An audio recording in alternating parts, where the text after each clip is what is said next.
What's up, everybody? Welcome back to Afterburner. He's Mikey. I'm Jordan. We're from In the Dome podcast. We're here to break down the Predators' loss. Mark Jankowski and the Predators coming to Calgary. Flames lose their second in a row. The story of the game is really the first period, is it not? Can't bury you on your chances. Yeah, same old story, right? Can't buy a goal, eh? Well, we've seen this on Flames teams of the past, but it seems to be even more so this year with the team can't score more than 3 goals typically. I mean, the outchance the Preds 13-1 after the first period. You texted me, you called it. You're like, you know what? You got to have something to show for what was pretty much a dominating first period. Yeah, what are the shot attempts, like 20-5 after the first? Scoring chances, like you said, 13-3 or something like that.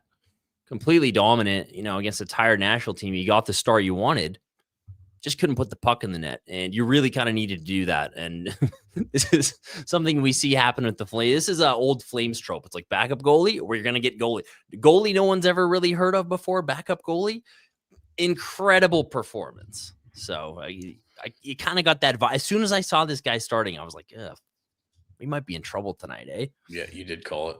Yeah. So it's a tough one. You hit some posts. I don't know. You still got to bury.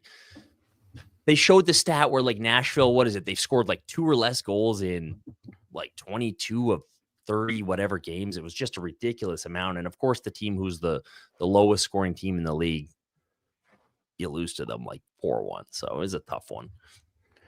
Special teams will also bite the Flames in the ass. They allowed 2 power play goals. 2 for 2 Nashville went on the power play, and 0 for 3 the Flames go. The power play is back to looking pretty mediocre at best. Cost them on this one as well. Yeah, I don't know. The penalty kill has not been very good all year, which is kind of a surprising thing for a team who, has been decent defensively, given their players, and has had pretty good goaltending all year from Vladar and Wolf on the penalty kill, but can't seem to stop the puck from going in. But man, that's a tough one, especially after you had a lackluster performance against Utah. I mean, if you're really going to make a run for the playoffs, those are two games you really needed to pick up at least, you'd think, 3 or 4 points. Man, to lose to Nashville on a back-to-back at home Saturday night, that's really tough. Nashville's dead last, right? Dead last in scoring. I don't believe in the standings. I think they're still better than Chicago and San Jose. But in terms of goals for, even strength, any situation, nobody scores less goals than them. I mean, the Flames aren't much better at 5-on-5 or even strength. I think the only 2 teams who score less per 60 minutes at 5-on-5 are the Red Wings and the Predators. So just as you can see tonight, it's a struggle for us as well. But, to give up 4 to a team that can't score 3, really. Yeah, it's really tough, man. Bet365, the world's largest sports betting platform. Open an account with Bet365 today and bet on a huge range of markets. Download the app today. Use code NATION when you sign up. Whatever the moment, it's never ordinary with Bet365. Our Super Chat charity partner this season is Youth Centers of Calgary. If you want to make sure your question or comment gets on the show tonight, hit us with a Super Chat. Proceeds from our Super Chat will go to Youth Centers of Calgary, YYC, place where kids are welcomed and accepted as they are, a place where they get to have a break from the chronic stress that is the reality of many of their lives, and they can flourish through a fun connection. Just, get your Super Chat in there with your comment. We'll make sure it gets on the show. Okay, let's get into this Kuzmenko, the Kuzmeister. That's what we're calling him, right? Kuzmeister. The Kuzmeister. He's got a fresh haircut I saw, too, eh? Do you see this? He's got a fresh new set of memes for the week. He's ready to go. He's ready to go. In again. He was freaking flying in the first period. Fuck. He was ready to go. I mean, it was funny because we talked about this on the last podcast, but he got interviewed midweek, and doesn't have a care in the world. He's just like, not a very good season. I have trouble scoring goals. I do, it'll come. I don't know. Like, so you could tell it's probably bothering him, but he's handling it well. But man, It looked like he was going to get off the schneid today, all over in the first period. I think we got a couple highlights here. We got a Kuzmenko pass early in the first period. We got a Kuzmenko post to look at. I'm surprised he didn't sneak one in tonight. Well, and you kind of got the feeling he was going to. And what did he do more in that first period than he's done in the last 5, 6, 7 games? Probably, right? Or maybe even all season in terms of puck touches and creating scoring chances. It was just like you felt like sooner or later he was going to get some luck, and then he got into penalty trouble, and it was just like, oh man, that game tonight was kind of like an epitomize his season this year, right? There's some some nice plays, a couple I don't know if you call it the boneheaded penalties. The first one was a bit chintzy. Second one was a bit of a brain fart, but man, it really looked like he was going to bury one tonight. So the Flames were all over him to start the game. Like 3 to 5 minutes in, it was just the whole play was in the Predators' end. I think at some point they flipped the shots on the screen. It was their shot attempts 17-3, 12 minutes into the period. Flames dominated first period, have nothing to show for it. Backlund had a wide open lane. Remember that? Early on, Backlund had a wide open lane. Partial break, yeah. Somehow, with a wide open lane, you're just like, oh, what's he going to do here? Somehow he hits a body in front every time. Yeah, the old Crest shot, right? Or in the old bread basket. Well, I mean, again, this is the Flames' MO, right? Not even the MO. They don't have enough talent on the team. And, this was a big problem. Less so last year, but I remember the previous season when Daryl Sutter was the coach, it was like they'd outshoot and outpossess the other team to insane margins every single night. It was like shot attempts, 80 for the Flames, the other team 40, but like the high danger chances were always close. And they could never, it was a lot of quantity and not a lot of quality. And it's kind of starting to happen again. And you know what? There's nothing wrong with that. Like, I think they played a really strong game and they played their game. And if they're going to win games, that's probably how they're going to have to play, grind teams out. But at some point, you got to score some fucking goals if you're going to make the playoffs. And, we're talking about Kuzmenko, and you wonder where this team would be if him and Sharon Govich, the guys who we thought were going to be the offensive drivers on this team this season, if they even had 5 more goals each, 2 more goals each. Well, they should at least both have 8 to 10 goals. Kuzmenko's got 1 goal. Sharon Govich has 5 or 6. He's got 6. Yep. They're both, sure. I mean, Kuzmenko's been sitting, but they're getting power play minutes, for the most stretch of the year. Sharon Govich is getting top 6, top 9 minutes. But yeah, you're right. If those guys combine for 10 more goals, like you've won 3 to 5 more games. And look, I know it's the age-old debate this season. Do you want to be good or do you want to tank? I know there's people on both sides of the fence, and it's had a little something for everybody. But here we are, right in the mushy middle currently, just outside of a playoff spot. Outside looking in, right outside that horizontal line. It's the worst place you want to be to end the season. So we'll just see what happens. I mean, they kind of needed a little bit of a losing skid. You lose 2 in a row here. Losing skid for Team Tank, but you're making a point last episode is at what point do you have to actively start cheering for them to make the playoffs? Oh, dude, I'm kind of already on the, I'm moving into hey, logically, even though I'm totally on Team Tank, logically, we have to make the playoffs. So we're too far into this now for not to be in peak sadness, to not finish in just outside and lose our own pick. At this point, if you're a logical Flames fan, you gotta freaking be pulling for the playoffs because, like you said, peak sadness, which it looks like where we're headed, is just outside the playoffs. After tonight's results, you're still 1 point. You're 1 point out of a wild card spot. Yeah. If you're looking at the league standings, yeah, you're still a ways out of bottom 10 contention. You're right there. You're right there with the Blues in Utah and a little bit above Seattle in that kind of middle. You know what? You're only 4 category. points. You're only 4 points out of the bottom 10. So it could go either way. And this team likes to swing the pendulum back and forth. We've seen it, for the past 2 seasons. So who knows? We might be in for a bit of a losing streak here. We might lose, 5 out of 6, like we've done a couple times already this season. You just never know. It's been this way for Flames fans for countless number of years now. They're just really playing it out this year. It's just the endless. We're back. It's over. We're back. We're so back. It's so over. It's really what it is every single season. So the Pelche-Zari connection, man, they were buzzing the first period too. It looks like they're starting to build some chemistry. I know a lot of people have been talking about this. They want to see Zari with some higher skilled line mates because it seems like there's a much higher ceiling than what we've seen so far from Zari. They were buzzing. It looks like him and Pelche are actually starting to build a little bit of chemistry. Oh, totally. And I mean, that goes back to playing with Stockton in the Wranglers a little bit. But I mean, I like Pelche's speed on that line. He creates a lot of opportunities, but you're seeing Zary flipping pancakes. You're seeing Zary making all these high skill plays. You just pancake flipping. Frick, man. You're just wondering like, hey, what would maybe one more, I know you got to get Igor going. So you want to put him with players who have skill and who can get him the puck, but you just wonder what could be if you saw how well Matt Coronado played tonight. Guy was absolutely all over it on all three zones. Absolute beast out there, freaking dropping the gloves. But I don't know. Every time I see Zary making those plays, I just wonder like, hey, slide Coronado and see. And that's kind of maybe what I was wanting to see from Huska tonight, where they were dominating, but it seemed like they were just like, hey, maybe one small adjustment away from, actually putting the puck in the back of the net and see who's rolling. And, he did that with Kuzmenko a little bit to give him credit. He saw he was playing well, put him on the second power play unit at least. But, for me, if I'm looking at, okay, Coronado's buzzing tonight, Zary's buzzing tonight, okay, couple shifts here and there, we really need a goal.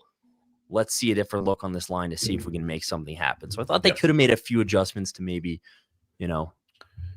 bag one there. So, or like, I would love to see Huska take a page out of Bill Peters' book. Yeah, he was doing this for the two seasons he was here, right after either a power play or a penalty kill, because you'd have your special teams guys taking off of different lines. He would always follow up a penalty kill or a power play with kind of a mishmash line, not your standard line where he would just maybe throw together a couple guys, maybe had a hunch on. And I think that was when we first started seeing Gaudreau and Tkachuk get a few shifts together, was actually like executing that strategy. It's a perfect time for maybe it's after penalty kill. You put Coronado and Zary on a line with somebody, try something new, and it's just then you go back to the regular lines after that. I loved how Bill Peters did that. Yeah, or maybe even just like I mentioned this previously, maybe a bit of double shifting. Like I thought Huberdeau played a pretty good game tonight. He was super dangerous, and just like double shift him for the third Huberdeau. Like the Oilers double, like this is the thing. The Oilers double when they need a goal. McDavid and Draisaitl over the boards every other shift. So I just like to see maybe a triple few shifting. Yeah, it's quadruple. They're pretty much not getting off the ice. Connor's yelling at guys. He's scolding guys for coming on when he needs to get on.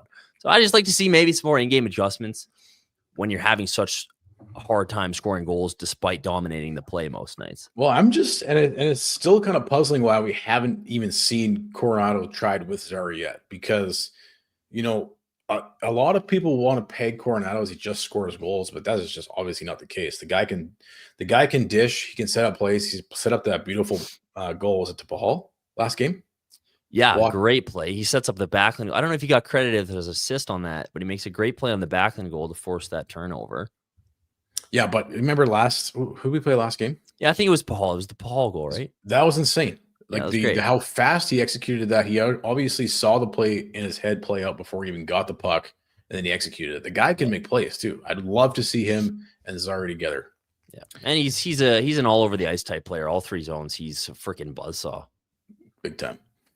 So Kuzmenko starts the game with Rooney and Lombo, like you said. Was worked up a bit into the lineup. Then he was sat in the third period for a bit after those two penalties, which led to the two power play goals for the Preds. Great first period, but yeah, it's unfortunate because he was putting together a great game. It looked like something he built off of. It's tough when you get those two penalties. Like I think I said to you, I'm like, there's two schools of thought as a coach, right? You either discipline the guy, or in this case, I think because he's already been disciplined for like the past 3 weeks, he's been a healthy scratch into the lineup. His confidence is already low. He's having the best game we've seen maybe all season long. This, I don't think, is the time we want to bench him and discipline him for the for the penalties. I think you keep rolling him out there. Maybe it's more so because he's on the fourth line tonight and Huska wanted to shorten the bench, but he did get him back out there in the second half of the third period. What's it going to take for this guy to get going? I don't know. Like you said, I agree. I think maybe I don't know if you want to give him any more leash. I don't think that's really, you just got to put him in a few more positions to succeed, which I think, as of currently, they're not really doing. And I mean, it's not like he hasn't had his chances, right? But, playing with Lomberg and Rooney, like, is he really going to be able to do much with that? It's kind of this like shithouse to penthouse idea we've seen Huska kind of employ where, you get a chance on the top line, and if you don't like come through right away, it's back down to fourth line, or you're scratched, or you're in, you're out. And, for a lot of these guys, it might take a few games. Like, he's a skilled player who needs skilled players to play with at the end of the day. And your power play's in the shitter. I know he worked him in on the power play, but for me, I would just be feeding him power play minutes if he's in the lineup all night, every single night.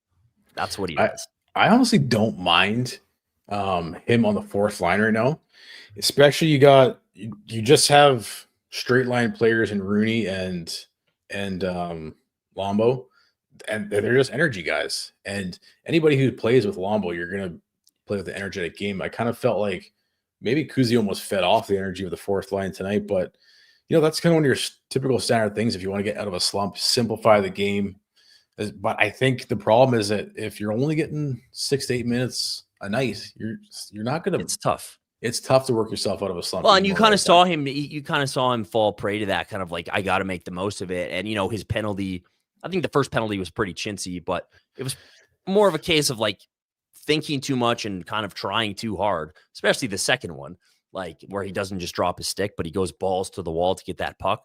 Like, that's a case of like the guy is just trying too hard and thinking too much at that point, or not thinking enough, maybe because he didn't drop the stick. But what are you going to do? What are you going to do? Give him a recorder. You give him a hair. You see that recorder video Sportsnet posted where they're all playing the recorder? Fuck. That's what I'm saying. I don't care if he sucks. Nobody can make the recorder sound good. It's like the world's worst instrument. I don't care if he sucks. I want him around for the memes. I love the memes. It's worth it. All right, we got some highlights from the first period. There's a nice 2-on-1. Huberdeau to Nazem Kadri. Man, this was close. Yossi just gets his stick on it to tip it. Yeah, it's a great play by Huberdeau, man. Oops. Yeah, let's watch this for the trailer and go back pass. But he's still driving forward and dishes the puck forward. That was actually a perfect pass. This is just an even better defensive play by Yossi to break that one up. And typically, Huberdeau wouldn't be even moving his feet there. That's been another change he's made. Skating with the puck, bro. Good job. Strong play. I thought Wolf was solid in the first period. You hear this time and time again. It's really tough when you're only facing, one shot every 10 minutes. I think it was 10 minutes in before he faced a second shot of the night. Still made a good little save on a tip.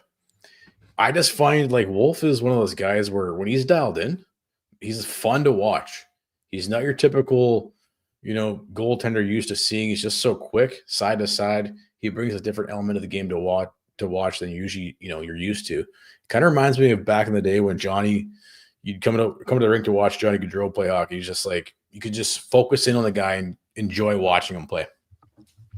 Yeah, I mean, that's why I think a lot of us are banging the drum to see Wolf play all the time, because it's just fun to watch him. It's just fun to watch him do his thing. Well, it makes you want to tune in too. Oh yeah. And I've got nothing against Vladar. My biggest argument when I'm arguing with people about Vladar versus Wolf is let's just all agree Wolf is the better goaltender. Right. Let's give him the lion's share of the starts here. Let's ride him while he's hot. You said you had tickets to the last game and you guys didn't go because Vladar was starting. Is that true? That's pretty much the long and short of it. I mean, I didn't really feel like going anywhere. It was really cold out. I didn't feel like walking down there. But once it was Vladar starting, I was like, yeah, let's skip. I don't think so. No, I think you got to own that, man. That's I think a lot of fans feel the same way. Yeah, I think a lot of fans feel the same way. It takes a lot of enjoyment out of the game, unfortunately. Especially, it's there seems to be a debate still between, who the better, not the better, but who is the number one goalie. And it's just let's just fucking all be in agreement here. Wolf should be getting, every 2 starts to every Vladar is 1. Yeah, he's the number one. He should be treated that way. I thought he was all 3 Nashville I think all of O'Reilly or all three of the first goals, not the empty netter. Jeez, today, Junior. We're all high. Exactly. We're all high danger chances. So I mean, maybe he stops one of those, but you can't really, fault him on any of those goals, can you? No, not really. 2 power play goals right in the slot. The third goal. The third goal was nice, dude. Really nice. That was a nice goal. You got to give that guy props. Yeah, really nice play. Hey, the fourth goal, he had no chance. He was on the bench. He should have stopped it. Should have threw a stick. Hey, I think I remember Don Cherry from back in the 90s that some goaltender skated off the bench trying to stop it. Oh, yeah. Pelche had a great opportunity in the first in the slot. That line, again, was buzzing. They had a great first period. Backlund's line was getting it done. I'm surprised we couldn't get one past the goalie in the first. Zari's flipping pancakes. Pancake flipping. Dude, I told you. It really just comes down to getting come up with this concept? This is hilarious. I think John Abbott did, the Sportsnet guy. I kind of wish we had a highlight of this, but we don't. But I think everybody that's watching the games has seen this. And the crazy thing too, he does is he on a nightly basis. I know, and he chokes up on his stick too while he's doing it. It's really cool. It's kind of like Zary kind of does these things that, remember when Kachuk was first kind of breaking into the league, and it was like he's doing all this shit that you've never really. It's like he's going between his legs all the time, and he's like, "Oh, you hated that, dude." I hated that for a while until he buried one. Well, it drove me fucking crazy when he tried it every shift. Yeah. But he's like doing things like, remember when the puck was going out of play and he like knocked it out? It was going to be a penalty. It was, but he like knocked it from going into the stands from the bench. There's kind of these really like high IQ things that like you didn't really see a lot of guys do. Zary does a lot of those things on a nightly basis. It's pretty crazy. Well, I mean, we watched Johnny Gaudreau do it, but only in warm up. I mean, he was like getting it up to the rafters and then curling it down on a stick. We thought that was impressive. Zary skating down the ice doing it. Yeah, I honestly, I mean, look, I think we all could agree. We've been watching hockey our entire lives. I've never seen anybody skating down the ice doing this. Seriously, on a nightly basis? On a nightly basis? No way. It's crazy. Just flipping pancakes. I love it. Guy's insane. How did you like Ron McLean's stampede anecdote in the intermission? Missed it. It was the only Flames content of it. Honestly, dude, 15 minutes of honestly at this point just tune him out. I can't even. I can't stand the sound of his voice. Every single time he opens his mouth, it has something to do with the Oilers. Okay. Flames and Predators enjoying the game. You know what? Connor McDavid and Leon Draisaitl are Wayne Gretzky and Mark Messier. Let me tell you, that much is true. Okay. In 1908, the Stampede breakfast started, and Connor Zary's flipping pancakes. Okay, back to some Oilers highlights. Ron, why are your pants so wet? He's got to change his pants every intermission. It's disgusting. Get him off the air. All right, so the face-offs. Oh, dude, it's terrible. It seems like we can never win a face-off on the power play. I know this goes back years to when Monahan just could never do it. Finally, they put Lindholm in there, and he was winning them. But, man, we're back to not being able to win face-offs on the power play. Face-off killed you again on the third goal. Yeah. It's been a bit of an issue all season long. Yeah, Conroy's even freaking down there. Standing on the bench. You know, if Conroy's down there giving you tips, you're in trouble. And I'm not a big Conroy is probably a good face-off man, wasn't he? Oh, dude, are you the best, man? Was he the best? I don't know. Is that what he was known for? I feel like maybe it's just because I was a kid and I remember him winning a lot of draws in 2004. But it's because you, as a kid, you're looking up at him. Oh, you just exactly. Put him on a pedestal. Of course, he must be good at face-offs. He probably is really good at face-offs. You seen that guy? So Nashville, let's watch the first Nashville goal here. Power play goal. We talked about these. I don't think. Let's watch the 2-0 goal as well. While we're doing this. Just two slot. Like I don't know what you're supposed to do, it's just tough. And this one was kind of a killer because you were still playing a pretty good game at this point. But it's just nice juicy bounces for guys that are there to bury it. And Kuzi in the box for both, eh? That's too bad. Let's take a look at. We got a Kuzmenko little highlight pack here. Let's start with. He was buzzing the first. We got a pass. He was buzzing, made a great pass. And I mean, this is the other thing too, right? How many chances? I think the Flames had 2 posts tonight, so we can bitch and moan about them not scoring, but Coronado's been in the post lately. Yeah, that's a great little pass behind the net, doing his thing. Look at that, nice. 2 great passes. Dish Yeah, it. he had a lot of great touches like that tonight when he was on the ice. And then he rips down, hits the post. We got this one too, queued up. As Peter Labardius would say, doink! There's no way you can handcuff them completely on the pass. A little autumnally different game.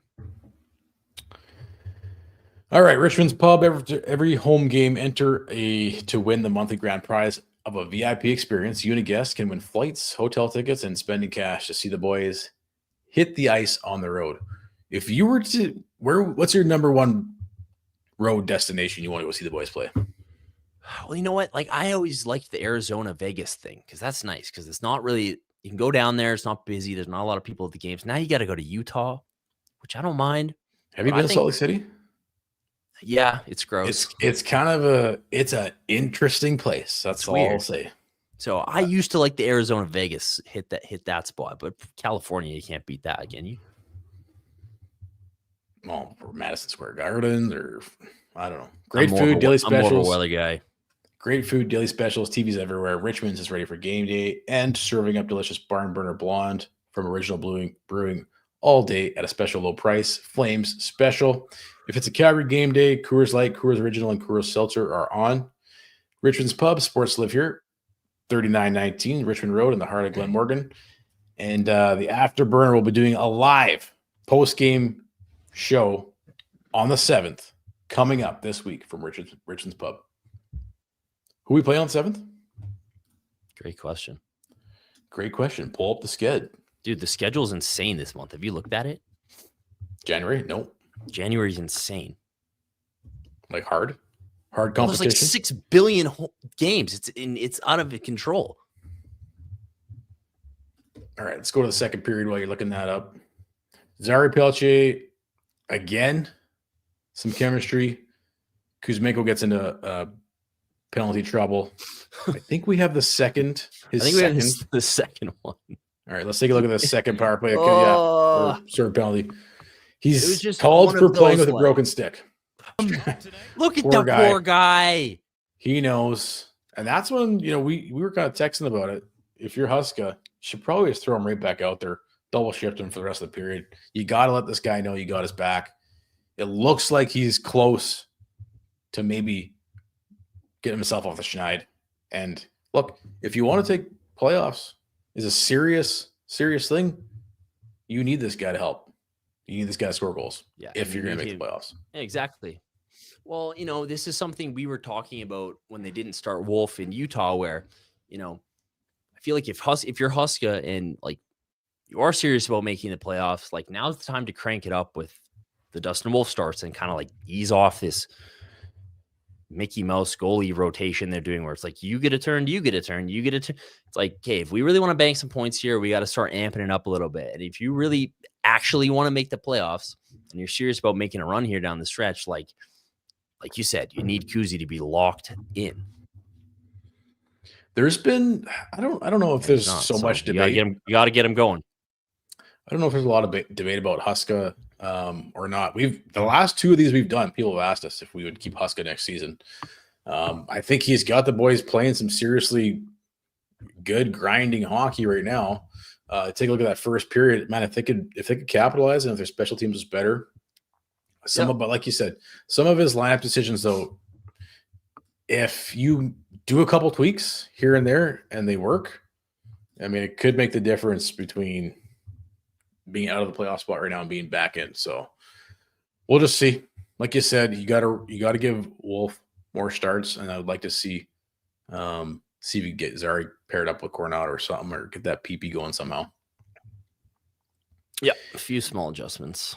The Backlund breakaway in the second period. I know we don't have this clipped, but I wish we did, because it kind of, I mean, of course he scores later in the period, but man, he was given the short end of the offensive stick, eh?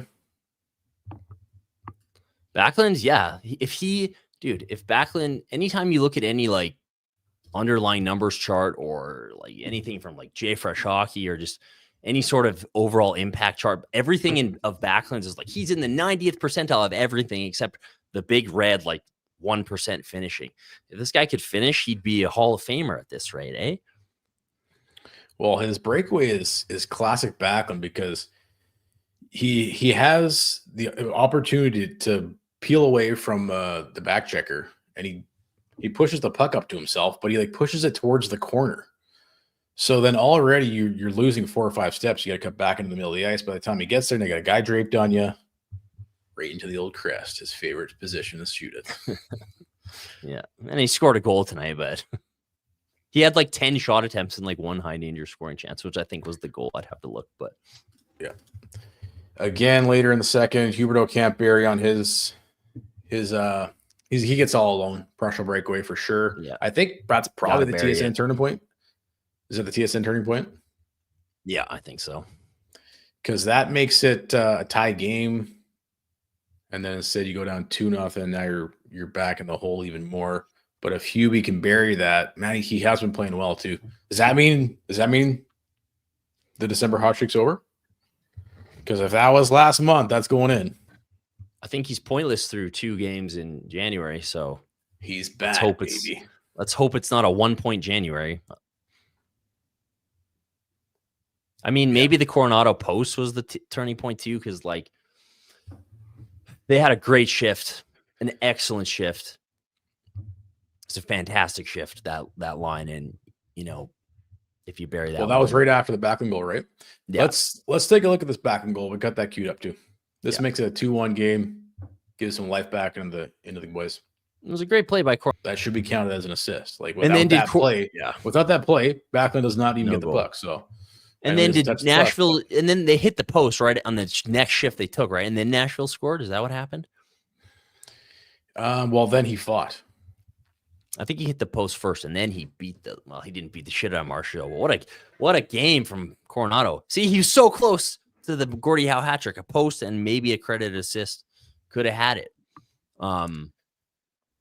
But if he buries the Coronado post was right after they put them out there again because it was a short shift. The Backlund scored right after the goal. Okay. Yeah, and they were still out there, and they had another amazing shift. They probably should have scored. Coronado hits the post on that. Third period, Huska opens up by checking his notes on the bench. Kuzmenko was benched. They put together some good shifts, and then Coronado fights. Let's take a look at this fight. We got the fight, right? Dude, how fucking pumped were you when he dropped the gloves when you saw that it was him? Well, after I knew he was okay, I was like, fuck, that was epic. Dude, I think most fans, when they see it's Coronado dropping the gloves, are in a bit of shock. But no. But Marshall's face is like, oh, okay. Not bad. Well, we know that he must be sneaky strong, right? Like he's scrapping away. He's a buzzsaw. He wins so many battles. You have to be strong. Remember that play? Was it last game? He did that like back check from his own blue line or from the offensive blue line. Broke up that one play. They don't call him the Bison for nothing. They don't call him the Bison for nothing, huh? Fucking obviously, yeah. He's standing up for Backlund. Just got absolutely run over. Clean hit, but I don't mind. Like if these guys. Yeah. You've seen it. Hey, from game 1 this season, they've been sticking up for each other. To see the rookie stick up for the captain, that's pretty cool. You see Lombo go to the penalty box and give him props in the commercial break. Did you catch that? Fuck yeah, Lombo. Did you catch that? Yeah, you did. Yeah, I did. Good vibes.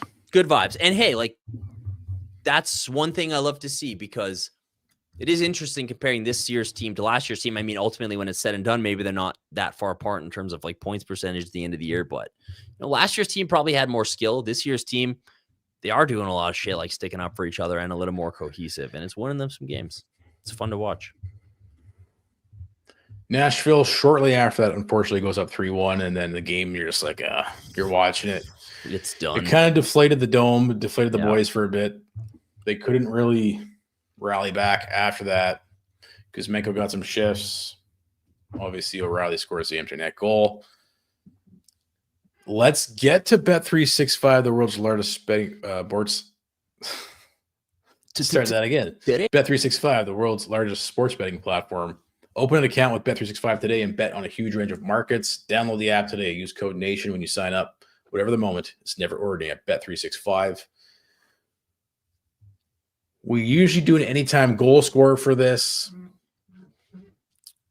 You picked Svechnikov to score.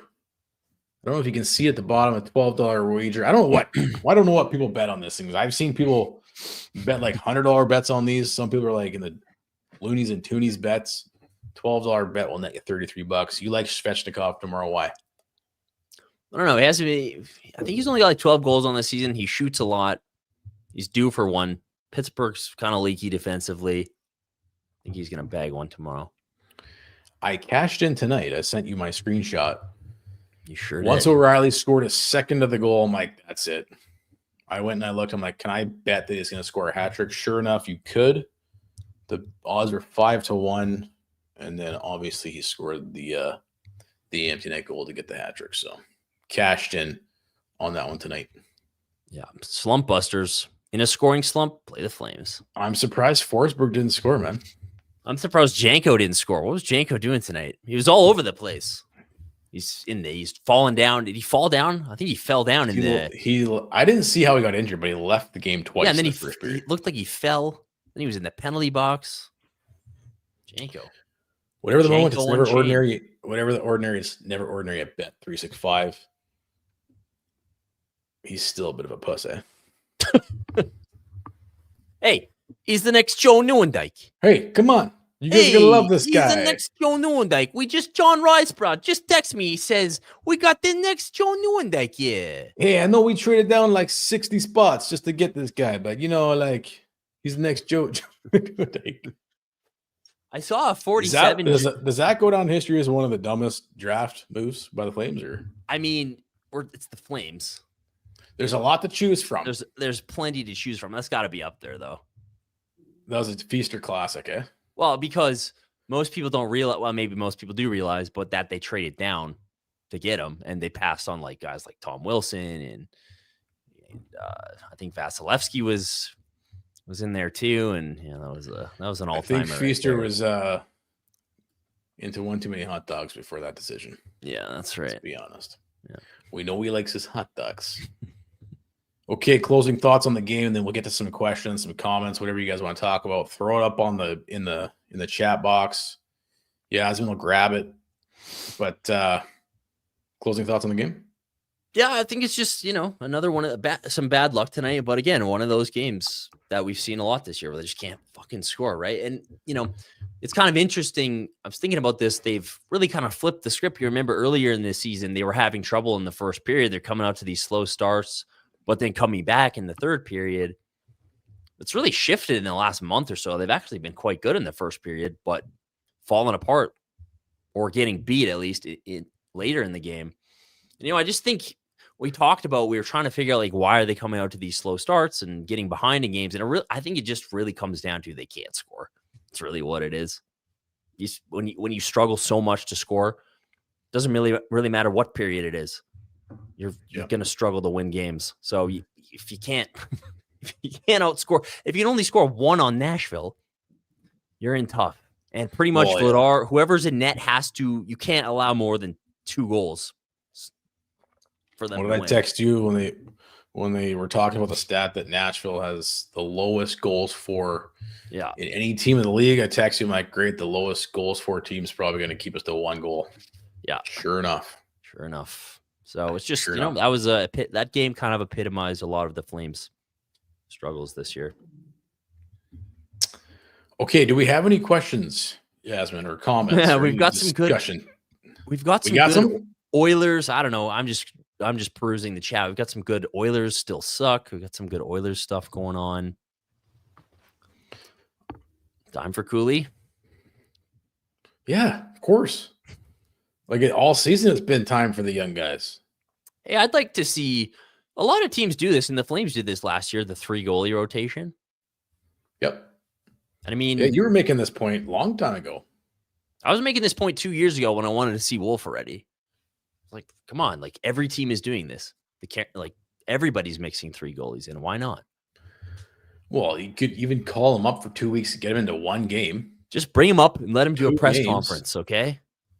Dude, his presser's hilarious. Did you see the latest one with his rabbit was on the... Do you see this? It's great. It's amazing. The Wranglers did a little thing. He's got the rabbit.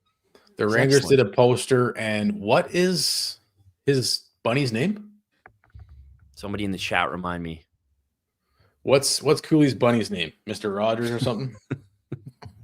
I know it's not Tito. It's Tito. Yeah. Yeah, he's like looking at it, oh, that's sick. That's awesome. And the girl's like, did you notice Tito's in the poster? He's like, what? Where?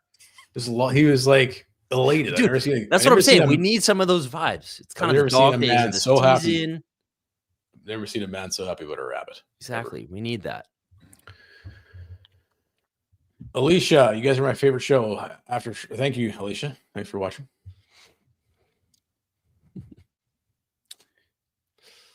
All right, you're reading this one. All right, boys. Could it be that the Flames are trying to protect Wolf because they have so little success in drafting and developing their own goalies? Mike Vernon was the last one developed by them. I mean, it's a good question. Listen, we come on here and I don't think we hate on Vladar. I think we're fair with it, right? In wanting to see Wolf. The only reason I like Vladar, you like Vladar. But to watch night after night and you get the media on there and they're like, no. Yeah. Who could the number one goalie be? It's so close. And then every single time he makes a save, the media's like, oh my God, it's so sad to see him pile up another loss. He's just always so good. It's like, get over it. Wolf's the better goalie. Everybody knows it. Can we just not all get an agreement and move on? Let's move on to the next thing. We don't need to do this song and dance anymore. Yeah. And you know what? Maybe that is one of the more valid arguments I hear for why Vladar is getting started is, okay, you're trying to shelter him and ease him in. I mean, okay, could we ease him in any fucking slower though? This is freaking diving. This is going into a pool and you're just lowering, the guy's been down in the minors, slaving away, setting record after record. Dude, it's I think he can play 2 or 3 games in a row without us being yeah, we need to protect him. That's just my point, is that protect him. It's fine. But maybe I don't, for his own development, I feel like it's a bit much, right? If you're Dustin Wolf sitting there and you just played amazing against the Vancouver Canucks and you're setting records and you're the fastest goalie to 20 wins since Mika fucking Kiprasov, pardon my language, and you're psyched up and Wolf, the kind of guy he is, he's locked in. I just don't understand. Is it protecting him for him to sit on the bench next game and watch? I just don't understand how that helps the team, how that helps Wolf's development at this point. It just seems they're being overprotective would be my answer to that question. Well, I mean, you get it. The people argue on the one side of compared to these rookie goaltenders, and you don't want to push his development too fast because goaltenders in the past yeah, but none of those guys currently own the number one save percentage in the entire league at home. Yeah. None of those guys are already setting franchise records. We're not even halfway into the rookie season yet. He's already setting franchise records. None of those guys have the pedigree that Dustin Wolf. None of these guys have set record after record after accolade for the past 5-6 seasons, from junior all the way to pro, every single season. Yeah. And it's not apples to apples. I still see the comments, people still seem to have these arguments Vladar's getting the harder starts and Wolf is getting spoon-fed all the easy starts. And whatever you think about, he shut out the Stanley Cup champions. That's pretty good, isn't it? And, if you look at how well the Flames have played better in front of Vladar, if you look at high danger chances allowed, than they have in front of Wolf. So irregardless, I think it's best for Dustin Wolf's development to be playing a little bit more. Well, that was the number one argument of oh yeah, no, he's getting all the harder starts. You found this midweek. I wish we had it on the screen. I'll just read it off. Dan Vladar has faced 123 high danger shots to Wolf's 153. This is before tonight. So Wolf's faced more high danger shots. More danger shots. Yeah, exactly. So the argument of he's getting easier. No, he's not. He's faced more high danger starts or high danger shots than Dan Vladar. So that would tell you that the defense is not as good or the competition's even better. Dustin Wolf's made 128 high danger saves to Vladar's 92. So Vladar's got the lower high danger save percentage at 0.748. Dude. And Wolf's got the high danger save percentage at 0.837. Hands down, across the board, all advanced stats, all regular county stats. Dustin Wolf is the better goalie. Play him more. Play him more, please. That's all we want to see. All right. And, what else we and got? just maybe one more negative thought on that is just like, I don't know why we're all of a sudden like enthralled with how the Flames are developing players. Like, this is a team who has historically kind of messed up a lot. So I think it's okay to question them sometimes. Okay. Any more questions, Yasmin? Who's doing the Rocket Richard this year? Jonathan fucking Huberdeau, baby. No. He's about to go off. He's going to score another probably 14 goals in January. What's he going to end up with? 48? My favorite was, remember when they first acquired him and they were doing the NHL media tour and they're asking all the players, like, who's going to win the Rocket Richard? And they go to Makar and he's like, McKinnon's going to win. They go to McDavid. He's like, Draisaitl's going to win. They go to Huberdeau and he's like, oh, Lindholm is going to win because I am playing with him. And we were like, the ball's on this He's going to guy. score the Rocket Richard. Yeah. We were like stoked. Didn't quite happen. Yeah. Then what happened, old Hubie? Yeah. Oh, Mr. Public Pain. He's having the time of his life there in the chat tonight, eh? Mr. Public Pain just hates Wolf, eh? I think he just hates his life. That's the consensus I see here. Okay, let's look at the schedule upcoming here. Let's cue things up for the week before we jump off. Who we got? They play the Ducks on the 7th, by the way. I couldn't remember. Ducks.